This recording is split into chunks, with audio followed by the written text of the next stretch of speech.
on, guys? It's your boy John the Liquidator coming back with another video, and it looked like Project B is not done targeting superstar WNBA player Caitlin Clark.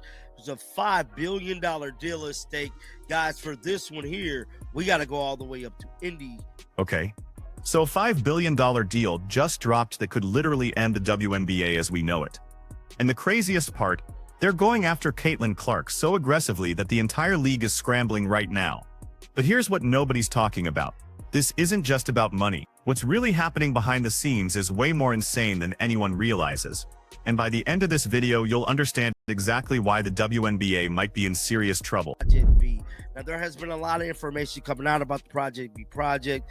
Some people saying that it ain't backed by the Saudis and Your Majesty. A lot of people saying that Maverick Carter pulled out. One thing I can tell you is that they're definitely targeting Caitlin Clark. I mean, articles is coming out the pipeline. Everything is coming out that they want Caitlin Clark to be a part of this thing. Now, I'm here to tell you, if Caitlin Clark be a part of this Project B thing, this could definitely hurt the WNBA. I mean, this could hurt the WNBA very bad. Listen to how he describes this. Articles coming out in the pipeline. Everything is coming out. This isn't speculation anymore. Project B is actively hunting Caitlin Clark, and they're not being subtle about it. But here's where it gets wild. The contract structure they're offering could literally force her to abandon the Indiana Fever mid-career. Think about that for a second. The biggest star in women's basketball, the player who single-handedly boosted WNBA viewership by triple digits, could just disappear. And you're about to hear exactly how they plan to make it happen. But that could play a factor. You know, if they're offering her B, you know, in the billions, you know, now we're out of the millions. We're talking billions. I think she does that. I think Caitlin Clark will leave the WNBA for $5 billion. Who wouldn't leave the WNBA for $5 billion? Who wouldn't leave the WNBA for $100 million, bro? 10 million, 20 million. Like, bro, like we're talking serious money here. Did you catch that pause? I don't know if Caitlin Clark could do that, but if they offer her billions, that hesitation tells you everything. Because here's the psychology at play. When someone goes from "I don't know if she could" to "I think she does that" in the same breath, they've already made up their mind. They're just working through the justification. And honestly, who wouldn't take $5 billion? But here's the thing everyone's missing. This isn't just about Caitlin's decision. The real question is what happens to every other WNBA star when they see that payday? Because once one domino falls... Information from. Sit on over to Google right now. Go through this article, bruh, so I can show y'all I ain't lying. It says WNBA Rival League makes funding announcement after $5 billion targeted mid aim to attract who? Caitlin Clark. Told y'all I wasn't lying, bro. This is very serious information because this could change the trajectory of Caitlin Clark basketball. So he's literally reading the article in real time. And watch his reaction. Told y'all I won't lie. This is confirmation from mainstream sports media, not some random rumor. Project B is officially targeting Caitlin Clark with a $5 billion package. But here's what makes this absolutely insane. The timing. The WNBA just had its most successful season ever, largely because of Caitlin. Ratings exploded. Attendance shattered records. Merchandise sales went through the roof. And now, at the peak of this momentum, a rival league swoops in with Saudi money and tries to gut the entire operation. The audacity is actually impressive. But wait until you hear about the scheduling conflict that could destroy both leagues. Project B is getting ready to shake up women's basketball 2026. Now, from my understanding, there I go right there. November 2026 is when all this kick off. I think the playoffs is over and the WNBA is over in October. So quite essentially, the ladies that do join this thing will play basketball all year round. And I think that's great. I mean, this is so great. Now, my thing is, let's say they decide to do this with the NBA, because I'm pretty sure they is too. Will it be during the NBA offseason? More than likely. Which means that we would essentially have basketball around all year round. Okay, this is where the strategy gets absolutely brilliant. Or completely reckless, depending on how you look at it. Project B launches November 2026. Right after the WNBA playoffs end. So on the surface, it seems perfect, right? Players could do both leagues, but then he catches something crucial. If Project B is operating during the NBA's off-season, the NBA off-season goes on during the WNBA regular season. You see the problem now? Project B would be running games during the WNBA season, splitting viewership, fragmenting the audience, and forcing fans to choose. This isn't coexistence. This is strategic warfare designed to bleed the WNBA dry. And here's the kicker. They're using the players' own desire for year-round basketball against them. Now, the article goes on to say former WNBA MVP Nika Gumake announced last week. We obviously know that she was joining. Now, while she's the only WNBA player who has announced her involvement publicly, it's reported that several other players from the league have also signed up. Now, my next question is, why other players is not coming forward and saying that they signed? I find that to be an issue. Because if they're saying that they have other players, why those other players haven't come forward yet? I just wonder, like, is it because it might affect their existing WNBA contract? I don't know. That's definitely food for thought. Listen to the confusion in his voice. Why are other players not coming forward? This is classic Nucreation psychology. Nika Ogwumike announces publicly, creating legitimacy for the league, but the other signed players stay silent. Why? Because they're still under WNBA contracts, and going public could trigger breach of contract clauses. So Project B gets to claim they have several other players without naming names, which creates this aura of inevitability. It's manipulation at the highest level. You make it seem like everyone's jumping ship, even if only one person has actually committed, and it's working. The speculation alone is damaging the WNBA's leverage in negotiations. But what he questions next is even more revealing about the whole operation. Why are they only 6 teams? 6 teams? It says, I don't know how true that is. You would think you'll want more than 6 teams. She's just gonna play, like, I don't know. It's gonna be the same games like every week. Like, what the hell? Why only 66 players?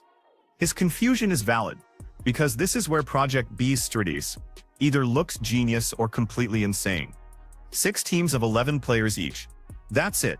Compare that to the WNBA's 44 roster spots across 12 teams. Project B is deliberately staying small, exclusive, elite. And you know what that does psychologically? It makes getting selected feel like an honor. It's not just another basketball league. It's the ultra-premium tier.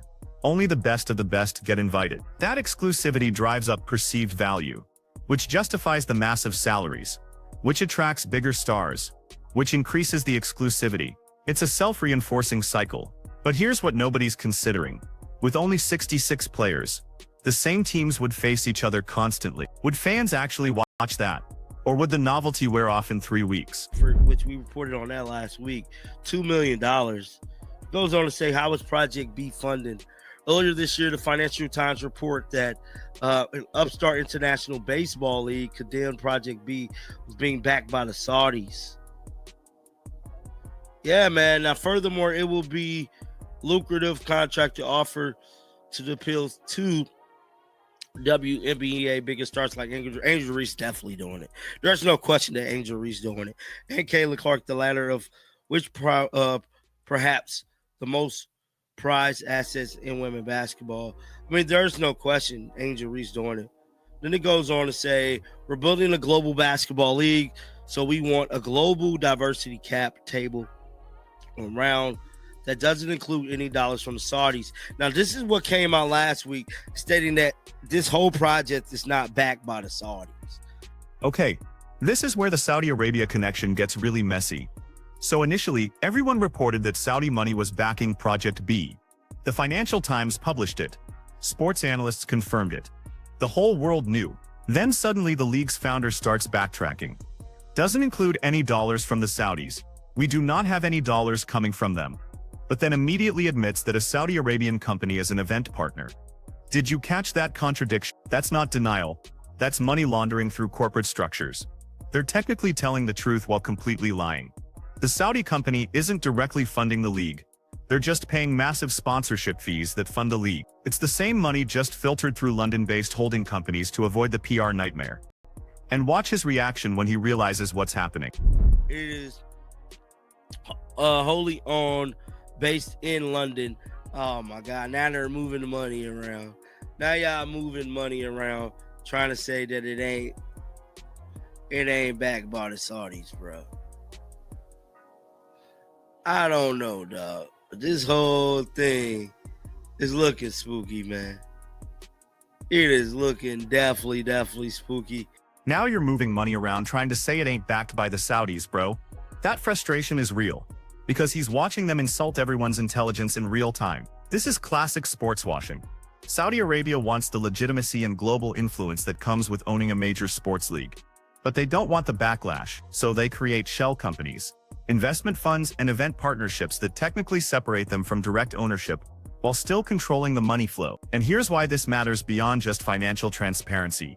If Saudi money is really behind this, then Project B isn't a basketball league trying to make profit. It's a geopolitical soft power play with unlimited funding. They can lose money for decades and not care, because the real goal is influence and reputation rehabilitation. The WNBA can't compete with that. No traditional sports league can. So Project B thing is very interesting.